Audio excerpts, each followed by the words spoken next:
Okay, Hazelmeg here. I'm gonna go start to replace the handlebar now. I did the foot pegs already, so we're gonna start working on the handlebar. I've already taken the ram mount out. It's right here. So this is just gonna go back on the new bar. So I can put the GPS or phone mount, whatever accessories you want. Yeah, I can actually use that USB port, right? And then I think the next to go will be the bar end mirror, and then the grips, and then yeah, just take all the grips off. I think I'm just gonna put the spider grips on, and then just take everything else off, and then take the bar off. So here we go. Okay, I took the bar mirror off and the grips off. The grips were not too hard to get off. They kind of took a little persuasion, but I was able to kind of just work them out without any soap or water. So that's cool. So this is the throttle assembly. This is what it looks like without the grip. Yeah, it's got these little grooves in it to keep it from sliding out. That's nice. I've never seen that before. It's kind of cool. So I can see already a problem here. For the hand guards, I'm gonna have to ream this because it won't let me. I won't be able to. Well, the hand, if I leave it like this, the hand guard will get stuck in here, and it'll keep the throttle from moving. So we're gonna have to open that up all the way. So it has this little kind of. I guess it's kind of nice. It's kind of nice if you have like a closed end grip like this, but we're planning to put hand guards on it, so we're gonna have to modify this a little bit. We're gonna have to get a grinder and grind it. So like I said, in one of my other videos, the Sur Ron uses a standard motorcycle grip. It's just a cable. It's a cable operated grip. It's not a fancy like electronic one, like modern motorcycles have. Yeah, pretty simple stuff, but that's great. Simple is good sometimes, you know. It's cheap to replace. So yeah, so that's gonna have to be reamed out. That's all. I've already loosened this because I have to get it out of the way to get the thingy out. Should be able to just slide it out maybe. I got enough room. So there's some other stuff that I need to do to this bike, like disable the. I was gonna disable the brake sensor and the kickstand sensor too, but I'll make a different separate video on that. All right, so the next things left to go are the throttle and I've already kind of started on this one, the levers, the little computer, and this one should be easy. I had to make a different bracket for this, so I don't have to use a zip tie to keep it on, but for now that'll work. And then we got to take this little dealie here, the little control panel for the blinkers and stuff. All right, getting there. Also, just in case you're wondering what size Allen wrench you need to take all this stuff apart, what I'm seeing right now is a 5mm and a 4mm. Some of them are 4, some of them are 5. I think. Yeah, the levers are 5s. The throttle is a 4. The other one is 4, and then the bar end mirror was a 4 and 5 also. So a combination of 4 and 5mm. Okay, I pretty much got everything off of the bars. So this one I was a little worried because there's not a lot of room to work with. Ooh, I wonder how that's gonna work when we get the new bar on there. We'll see. I don't know if it'll be long enough. But yeah, basically you just take the screw out and then it comes apart, you know.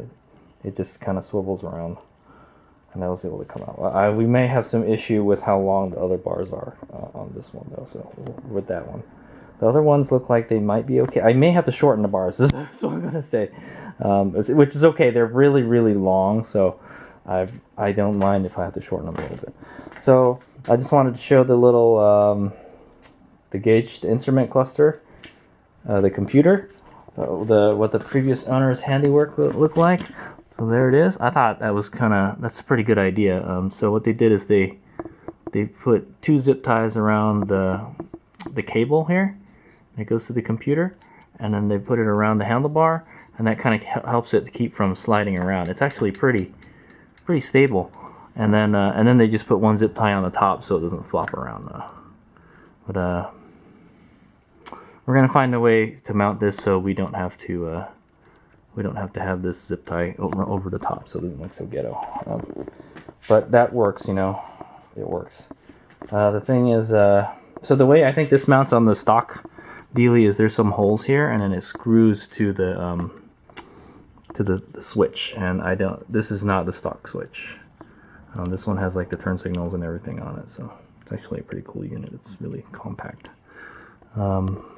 Yeah, so yeah, we're gonna have to we'll have to figure that out later. For now, we'll just leave it like this. I'll put it like that one, but to get it off, we're just gonna cut all the zip ties. So, but I just wanted to show that was what the previous owner did to this, and I thought that works pretty good actually.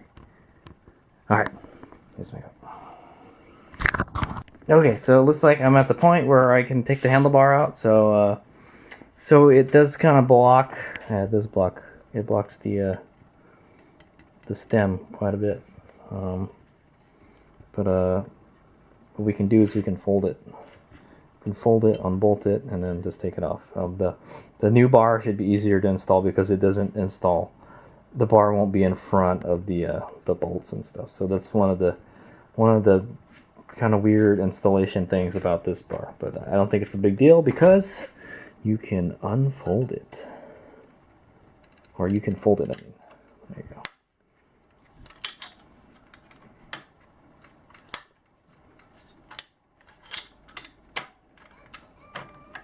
Okay. Oh no, you can't. Okay, never mind. No, you can't, because there's this part here that cradles the bar. So, it's a good question. I wonder how they got that in there. That is a good question. All right, so we're just gonna have to do some clever manipulation of the Allen wrenches, I guess. So I'll let you know how I get it out. Yeah, so unfortunately, folding the bars didn't work. Yeah. I think what you're gonna have to do, I think, is loosen two of them enough where we can rotate this downward and out of the way, and then we can get access to all of them, or upward and out of the way. Okay, so I figured it out. So if you're installing these bars, you can adjust them so you can access the bottom ones pretty easily with a long Allen wrench, and then for the top ones you can just use oh shit. It won't do it anymore. So you have to take this off if you want to use the small. But I already loosened them a little bit.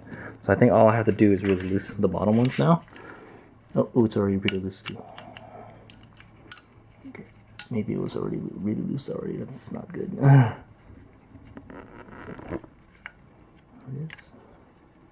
Pretty sure the whole screw has to come out for it to come out.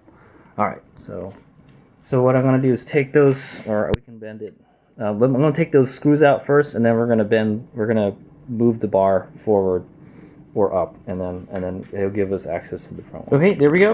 I got it out. I did it exactly like I mentioned. I just loosened. I took the two screws out the bottom, and then I rotated it forward, and then I took the two screws off the top, and it was easy. So I didn't know there was actually a shim in there too. So I think this is like a 25.4 or 31.8. I think it's a 31.8 if you use the shim. So I didn't really know.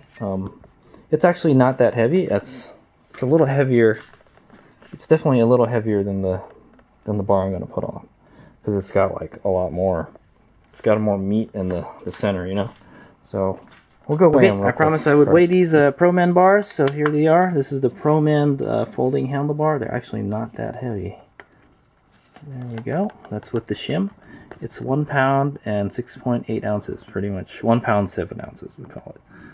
All right, cool. So that's how much it weighs. Here's my go. Okay, here's the new handlebar.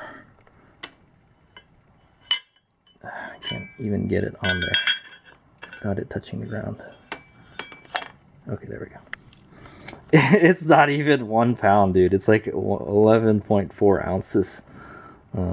Yes, it's a very light bar. I was surprised how light it is. So it's questionable whether this thing will hold up to some serious dirt riding abuse. So hopefully we won't be dropping the Sur Ron too much. All right, let's me up. Also, I wanted to point out that the previous owner did not cut these bars down, unless they cut it really smoothly and painted it again. It doesn't look like they cut it at all. So this is a full-length Promend bar, so it's not wide at all. That's what I'm gonna say. All right, so you can see how much longer this bar is. It's super much longer. It doesn't even, where the other one ends, the measurements don't even start. It looks like that's like this is like a 600 millimeter or something, if you look at the mark. So this one starts at 660 and ends at like 800 or something.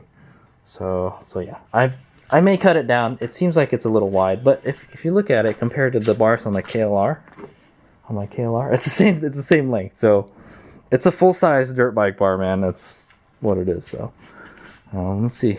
Let's compare it to the ones on the KLX. These are some, I think, Pro Taper, or no, there's 60 something, 57 or some kind of number, dude. 70, 76, or oh, they're okay, yeah, they're Pro Tapers. They're Pro Taper. I think they're ATV bends. It's a little shorter. Yeah, I may cut it a little shorter, just to be like this KLX bar. If anything, you might cut it at 740 right there, but let's just put it on right now and we'll take a look at it. We can cut it while it's on the bike, so it's no big deal. But yeah, we'll see how much room we have on the bar to put stuff, and if I like it. If I think it's too much room, then yes. Because you can see the bars on my KLR, it's freaking loaded with stuff, man. But yeah, of course this one has a crossbar, so kind of lose some space with the crossbar. But we got hand guards. We've got like we've got the signal assembly here, which is much bigger than the one that's on the Sur Ron. We've got a ball mount here, and yeah, the handguard, and then this USB thing. All right, so that's just an example of stuff you would put on the handlebar. So, all right, so we're gonna go mount it up. Some other specs on this bar. It's a Q2 handlebar. I think it's it says 7050. I think it's 7050 aluminum.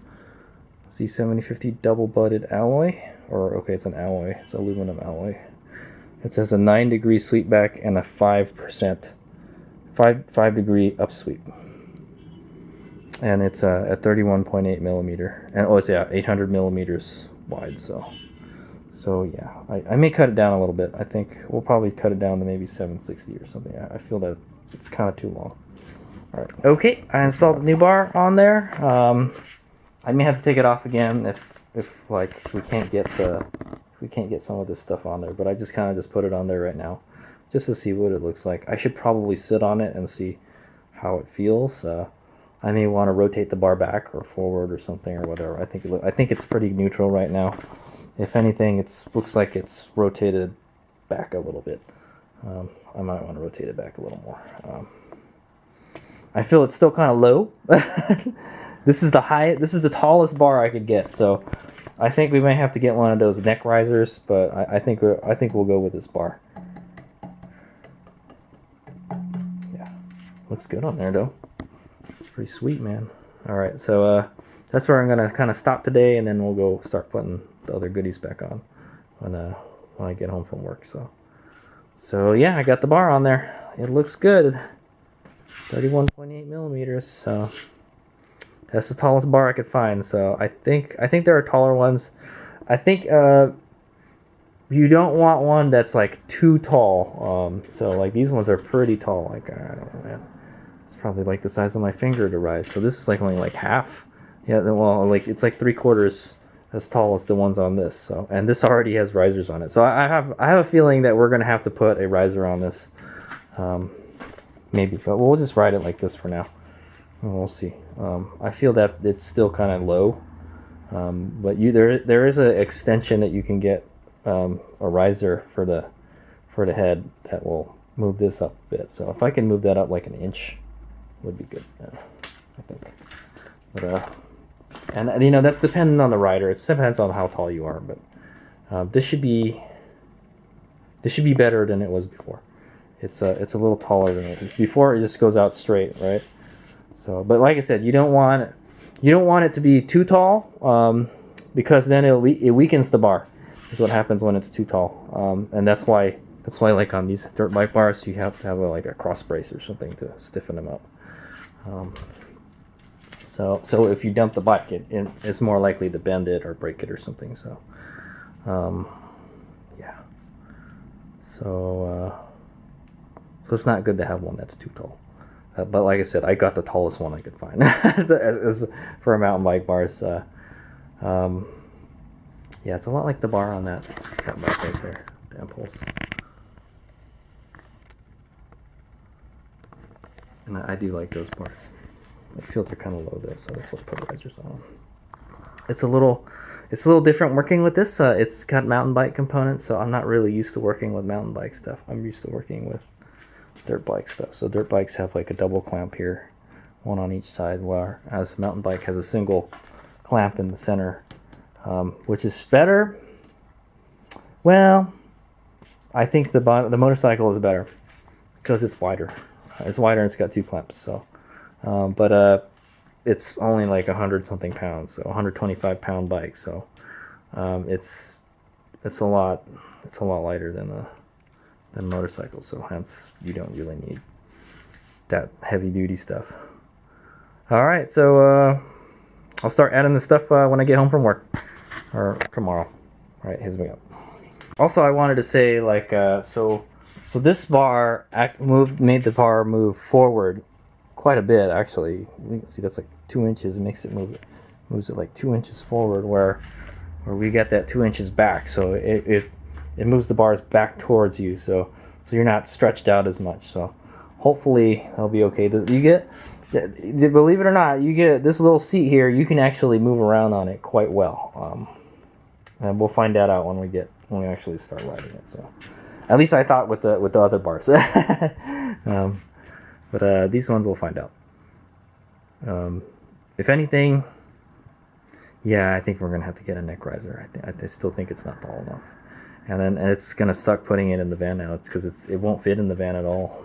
So unless you compress the forks or something, it kind of sucks. So I plan to tote this around on a carrier. So it would be nice to keep it in the van, but keeping it in the van keeps vandals out, vandals and thieves. So like it'll be in the van, so it'll be harder to get. They'll steal the whole van to get your bike. So that's why it's better to have it inside.